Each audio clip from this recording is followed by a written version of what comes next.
ನನ್ನ ಮಗಳು ಆಸ್ಟ್ರೇಲಿಯನ್. ಒಬ್ಬ ಭಾರತೀಯ ತಾಯಿ ಆಸ್ಟ್ರೇಲಿಯಲ್ಲಿ ಇದ್ರೂ ಕೂಡ ತಾನು ಬೆಳೆದಿರುವಂತ ರೀತಿ, ತಾನು ಬೆಳೆದಿರುವಂತ ಹಬ್ಬಗಳನ್ನ ಯಾವತ್ತೂ ಮರೆಯೋದಿಲ್ಲ. ಬೆಳಗ್ಗೆಯಿಂದ ಅಳ್ತಾನೇ ಇದ್ದೆ, ಬಟ್ ಯಾವುದು ವ್ಲಾಗ್ಸಲ್ಲಿ ಕವರ್ ಮಾಡಿಲ್ಲ. ಬಟ್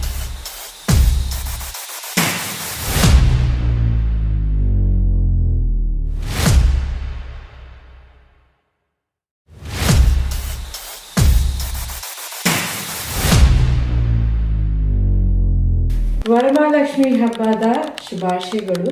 ಇವತ್ತು ನಾನು ಆಸ್ಟ್ರೇಲಿಯಾದಲ್ಲಿ ಇರುವ ಒಬ್ಬ ಭಾರತೀಯ ಅಮ್ಮ, ಆದರೆ ನನ್ನ ಮಗಳು ಇಂಡಿಯನ್ ಅಲ್ಲ, ನನ್ನ ಮಗಳು ಆಸ್ಟ್ರೇಲಿಯನ್.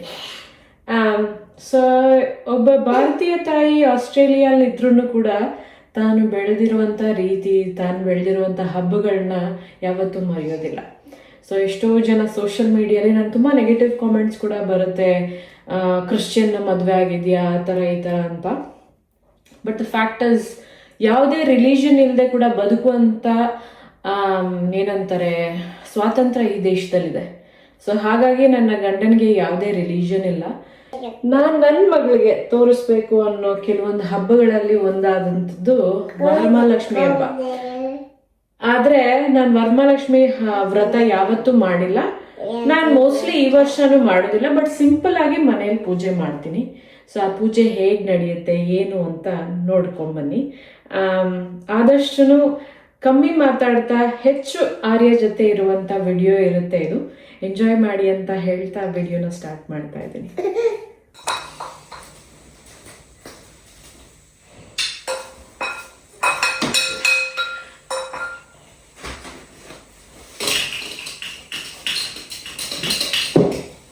ಸುಮಾರು 1.5-2 ವರ್ಷ ಆದ ನಂತರ ನಾನು ದೇವ್ರನ್ನ ಪೂಜೆ ಮಾಡ್ತಾ ಇದ್ದೀನಿ.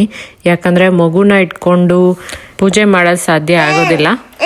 ಪೂಜೆ ಮಾಡೋಕ್ಕೂ ಮುಂಚೆ ಬೆಳ್ಳಿ ದೇವ್ರ ಸಾಮಾನುಗಳನ್ನೆಲ್ಲ ತೊಳ್ಕೊತಾ ಇದ್ದೀನಿ.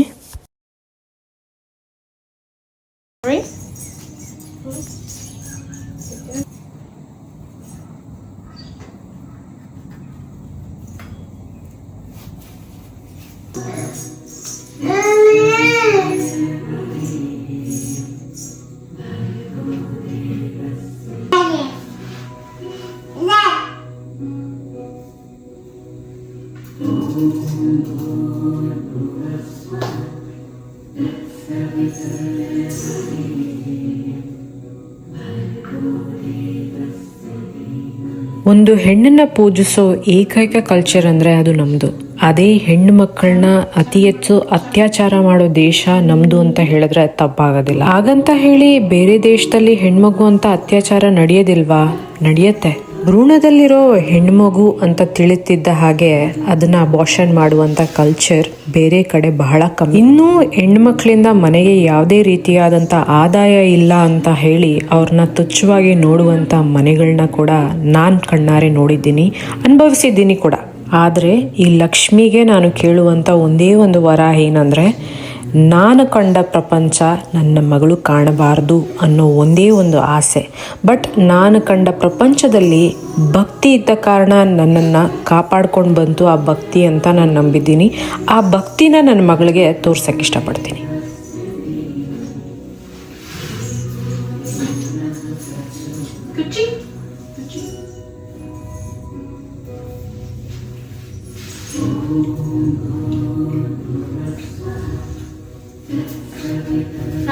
ಪ್ರದಕ್ಷಿಣೆ ಹಾಕೊಂಬನೆ.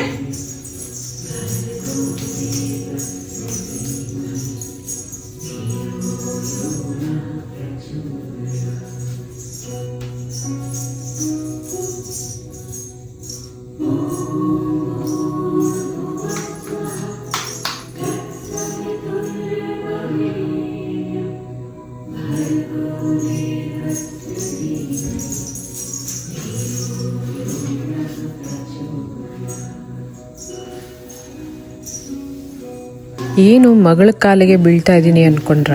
ತಂದೆ ತಾಯಿನ ದೇವ್ರಿಗೆ ಹೋಲಿಸ್ತೀವಿ, ಆದರೆ ನನ್ನ ಪಾಲಿಗೆ ನನ್ನ ಮಗಳೇ ನನಗೆ ದೇವರಿದ್ದ ಹಾಗೆ. ಅದಕ್ಕೆ ನನ್ನ ಮನೆಯ ಕನ್ಯಾ ದೇವತೆಗೆ ನನ್ನ ನಮಸ್ಕಾರಗಳು.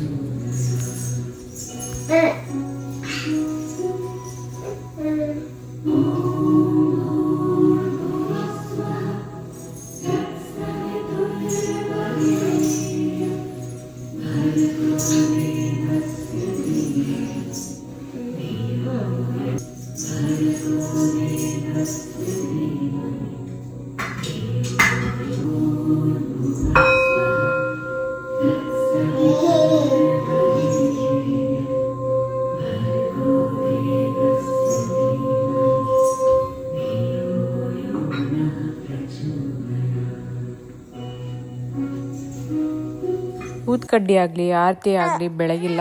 ಯಾಕೆ ಅಂತಂದರೆ ಮಗು ಏನಾದರೂ ಕೈ ಹಾಕಿ ಸುಟ್ಕೊಳ್ಳುತ್ತೆ ಅನ್ನೋ ಒಂದು ಭಯಕ್ಕೆ.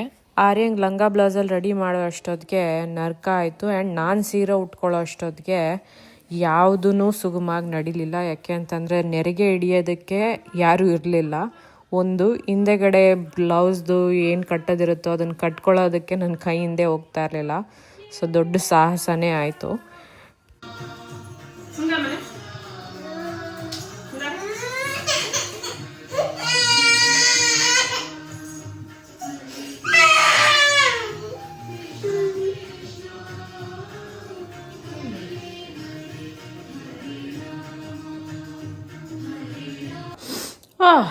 ಅಂದ್ಕೊಂಡಿದ್ವಿ ಎಲ್ಲ ನೀಟಾಗಿ ತಯಾರಿಯಾಗಿ ಸೀರೆ ಉಟ್ಕೊಂಡು ಫೋಟೋ ಸೆಷನ್ ಮಾಡಿ ಎಲ್ಲ ಮಾಡೋಣ ಅಂತ. ಬಟ್ ನನ್ನ ಮಗಳಿಗೆ ಸೀರೆ ಉಟ್ಕೊಂಡಿದ್ದು ಇಷ್ಟ ಆಗಲಿಲ್ವ ಏನೋ, ಎಲ್ಲ ಕೀಳಕ್ಕೆ ಸ್ಟಾರ್ಟ್ ಮಾಡಿದ್ಲು. ಇನ್ಫ್ಯಾಕ್ಟ್ ಅವಳು ಜೋರಾಗಿ ಕಿರ್ಚಕ್ಕೆ ಸ್ಟಾರ್ಟ್ ಮಾಡಿದ್ಲು. ಸೊ ಹಾಗಾಗಿ ನಾವು ಹೀಗಿದ್ದೀವಿ ಈಗ. ಹಬ್ಬ ಸೆಲೆಬ್ರೇಷನ್ ಪೂಜೆ ಆಯಿತು, ಊಟ ಆಯಿತು, ಆಮೇಲೆ ಆರ್ಯಂದು ಫೋಟೋ ಸೆಷನ್ ಆಯಿತು. ಇವಾಗ ನೋಡಿ ಬೊಟ್ಟಿಟ್ಕೊಂಡ್ರೆ ಎಷ್ಟು ಚಂದ ಕಾಣ್ತಾಳೆ ನನ್ನ ಮಗಳು. ಅವಳನ್ನೆಲ್ಲರೂ ಅವರಪ್ಪ ಅಂತೀರಾ, ಆದರೆ ಅವಳ ಕಣ್ಣುಗಳು ಸೇಮ್ ನಾನೇ. ಅವಳ ಕಣ್ಣು ನಾನೇ, ನನ್ನ ಕಣ್ಣು ಅವಳು.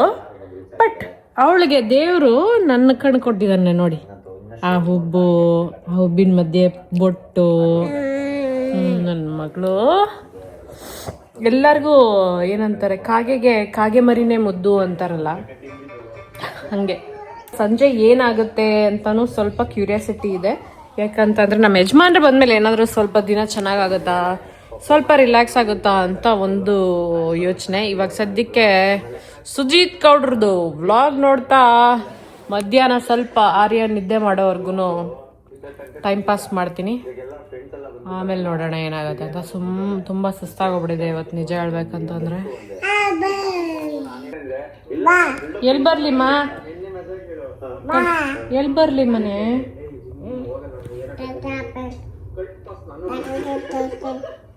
ಹೇಳೋ ಏನು?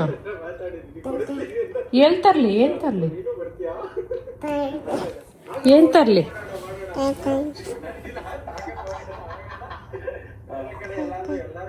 ಪಾಪ ಮುತ್ತ ಕೊಡಮ್ಮನೆ, ಮುತ್ತು ಕೊಡಮ್ಮನೆ.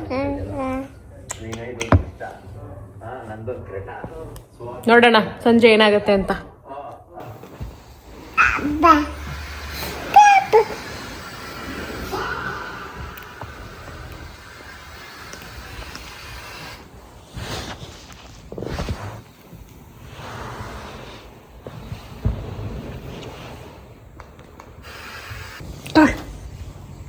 ಹೋಗು.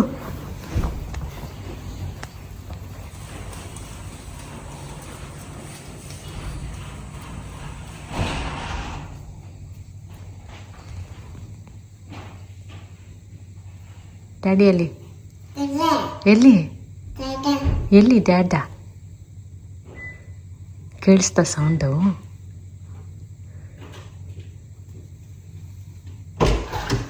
Hi, my beautiful girl. Oh my god, thank you. Beautiful girl. I didn't expect this.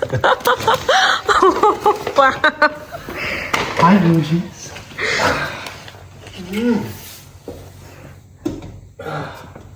Hello, sweetheart. Hi. Thank you for the flowers.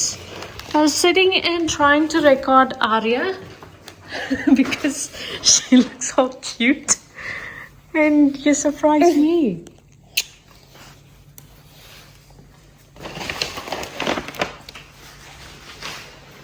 Oh, Nice, sweetheart. I have to clean all this. Hi, how are you? Have a fun day?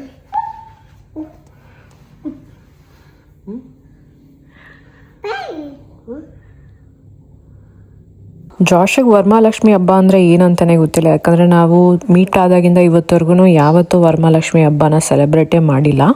And ಇವತ್ತಿನ ದಿನವೇ ಅವರು ಹೂವು ತೊಗೊಂಬಂದಿದ್ದು ಸ್ವಲ್ಪ special ಆಗಿತ್ತು. ಯಾಕೆ ಅಂತಂದರೆ expect ಮಾಡದೇ ಇರೋ ಅಂಥದ್ದು. ವಿಡಿಯೋ ಈ ಥರ ಎಂಡ್ ಮಾಡ್ತೀನಿ ಅಂದ್ಕೊಂಡೇ ಇರಲಿಲ್ಲ. ಬಿಕಾಸ್ ಬೆಳಗ್ಗೆಯಿಂದ ಸ್ವಲ್ಪ ಎಮೋಷ್ನಲಿ ರನ್ ಆಗ್ತಾನೆ ಇದ್ದೆ ನಾನು. ಆ್ಯಂಡ್ ಜಾಶ್ ಅವ್ರು ಯಾವಾಗ ಹೂವು ತೊಗೊಂಬಂದು ಕೊಟ್ಟರು, I was like more emotional. Because ಬೆಳಗ್ಗೆಯಿಂದ ಅಳ್ತಾನೇ ಇದ್ದೆ, ಬಟ್ ಯಾವುದೂ ವ್ಲಾಗ್ಸಲ್ಲಿ ಕವರ್ ಮಾಡಿಲ್ಲ.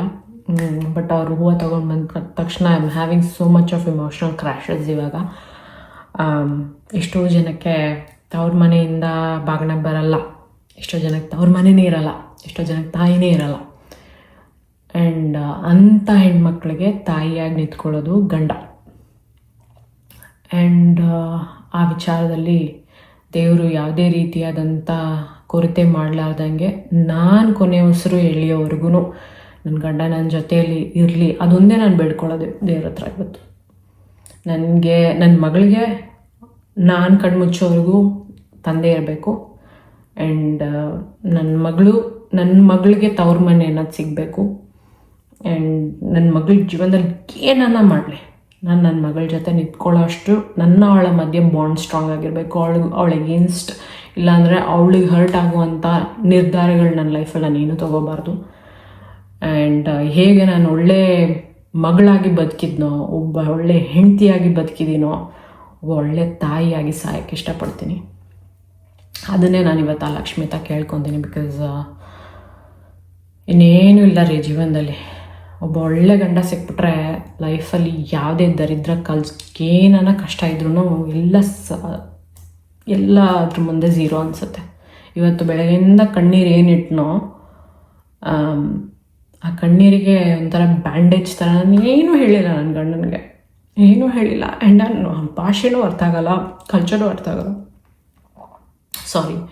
ಆ್ಯಂಡ್ ಜಾಶಿಗೆ ನಾನು ಯಾವುದೇ ರೀತಿಯಾದಂಥ ಇಮೋಷ್ನಲಿ ಕೂಡ ಹೇಳಿಲ್ಲ, ಬೆಳಗ್ಗೆಯಿಂದನೂ ಹೇಳಿಲ್ಲ ಅವ್ರಿಗೆ. But I think he reads somewhere, he reads somewhere. And ಏನೂ ಹೇಳಲಾರ್ದೆ ಬರುತ್ತೆ ನೋಡಿ ಕೆಲವೊಂದು. That is the most precious thing. And ನಿಮ್ಮ ಲೈಫಲ್ಲಿ ಯಾರಾದರೂ ಈ ಥರ ಪ್ರೀತಿ ಮಾಡೋರಿದ್ದರೆ, ನಿಮ್ಮನ್ನು ಕಾಪಾಡೋರಿದ್ದರೆ, ನಿಮ್ಮನ್ನು ಇಮೋಷ್ನಲಿ ಹೋಲ್ಡ್ ಮಾಡೋರಂಥವ್ರಿದ್ದರೆ ಅವ್ರನ್ನ ಬಿಟ್ಕೊಡ್ಬೇಡಿ ಅಂತ ಹೇಳ್ತಾ ಈ ವ್ಲಾಗ್ನ ಎಂಡ್ ಮಾಡ್ತೀನಿ. I don't want to get more emotional. ಸಿಕ್ಕಾಪಟ್ಟೆ ಹತ್ಬಿಟ್ಟಿದ್ದೀನಿ ಇವತ್ತು. ಸೊ ಆ ಲಕ್ಷ್ಮಿ ನಿಮ್ಮ ಮನೇಲಿರೋ ಹೆಣ್ಮಕ್ಳ ಖುಷಿಯಿಂದ ನಿಮ್ಮ ಮನೆಗೆ ಇನ್ನೂ ಸಂತೋಷ ತರಲಿ ಅಂತ ಹೇಳ್ತಾ ಈ ವ್ಲಾಗ್ನ ಎಂಡ್ ಮಾಡ್ತೀನಿ.